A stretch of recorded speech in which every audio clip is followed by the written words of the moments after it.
নওগাঁ জেলার সার্বিক আইনশৃঙ্খলা পরিস্থিতি বিষয়ে প্রেস ব্রিফিং করেছেন জেলা প্রশাসক মোহাম্মদ আব্দুল আওয়াল।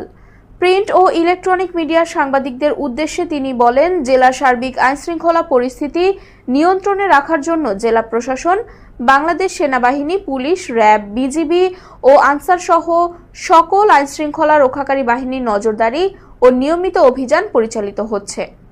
এছাড়াও জেলায় দ্রব্যমূল্যের দাম নিয়ন্ত্রণে রাখতে টাস্ক ফোর্সের মাধ্যমে বাজার মনিটরিং কার্যক্রম চলমান রয়েছে। এ সময় তিনি আরো বলেন, স্বরাষ্ট্র মন্ত্রণালয়ের নির্দেশনায় জেলা ম্যাজিস্ট্রেসি থেকে ইস্যুকৃত সকল সমর্পণযোগ্য আগ্নেয়াস্ত্র লাইসেন্সের বিপরীতে ক্রয়কৃত আগ্নেয়াস্ত্র জমা নেওয়া হয়েছে। বর্তমানে জমাকৃত আগ্নেয়াস্ত্র কমিটির মাধ্যমে যাচাই বাছাই করে ফেরত প্রদানের প্রক্রিয়া চলমান আছে।